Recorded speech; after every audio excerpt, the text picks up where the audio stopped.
Hello friends, welcome to our podcast channel.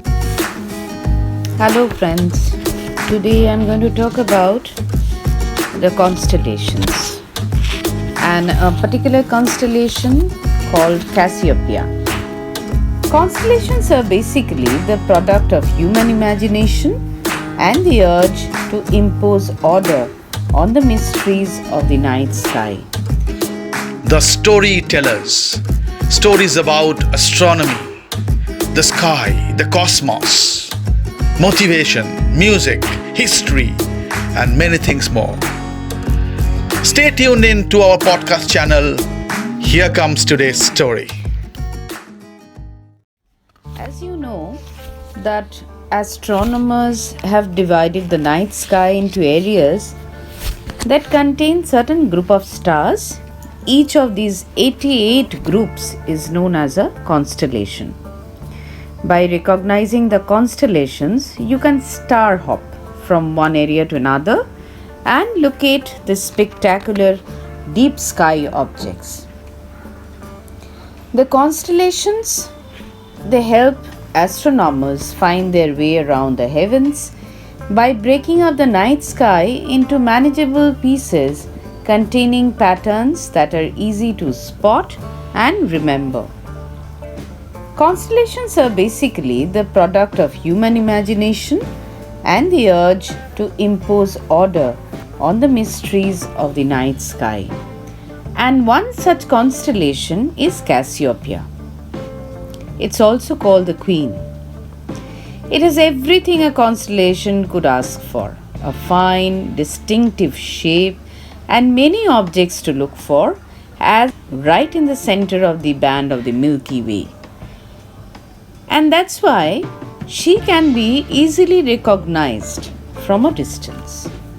In Greek legend, Cassiopeia is condemned to circle the celestial pole forever.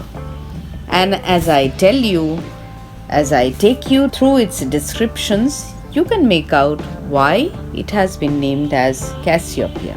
There are just a handful of constellations or parts thereof which can claim to be instantly recognizable, like Orion, the Plough, and the Crux, for example, and also this one, Cassiopeia.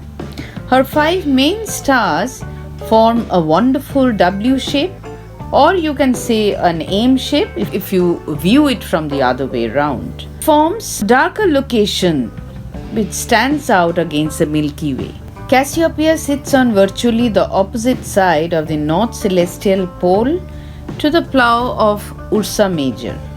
This means, for the majority of northern hemisphere viewers, that when Cassiopeia is high, the Plough is near the horizon and vice versa. In addition, due to its high northern declination, the constellation is circumpolar from many places, which means that it is always visible somewhere in the sky and never sets below the horizon. Cassiopeia consists of the major stars Alpha Cassiopeia and Gamma Cassiopeia. Apart from that, there are notable objects which also are included in this Cassiopeia constellation. They are M52, M103, NGC 457, which is also known as the skiing cluster, and NGC 663. Now these major stars, Alpha Cassiopeia and Gamma Cassiopeia, they have a magnitude of 2.2 to 1.623 light years. The main features of the Alpha Cassiopeia is that it's an orange giant, that is the brightest star in the constellation, except when the variable Gamma Cassiopeia is at its brightest.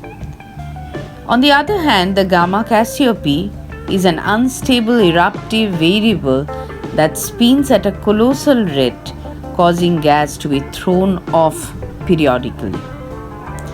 Among the notable objects, M52, which by a binocular, if you want to see, you can see that this open star cluster is a misty patch with a brighter orange star off to one side. M103, it's a lovely open star cluster crossed by a chain of 3 colored stars. NGC 457, or the skiing cluster, it's a 9,000 year old distant open star cluster, has a feature a good target for binoculars, and it stays away 9,000 light years away.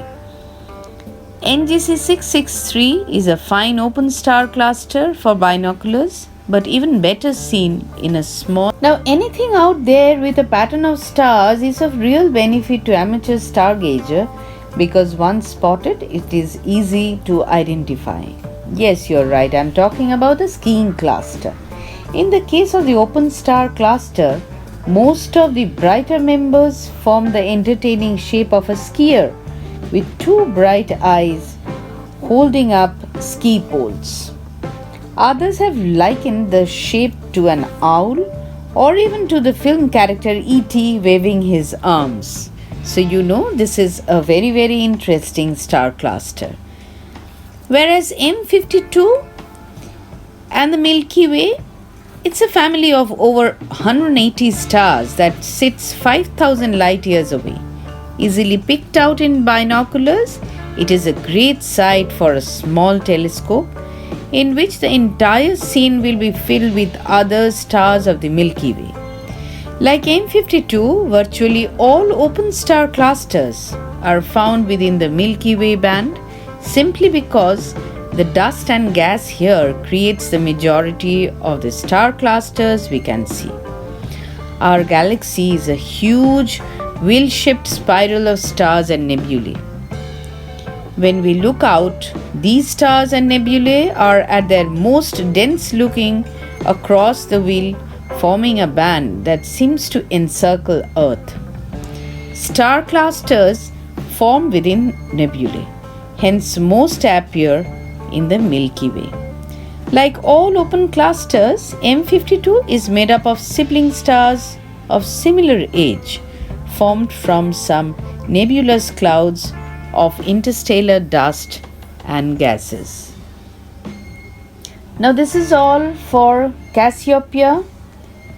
I hope you have liked the information.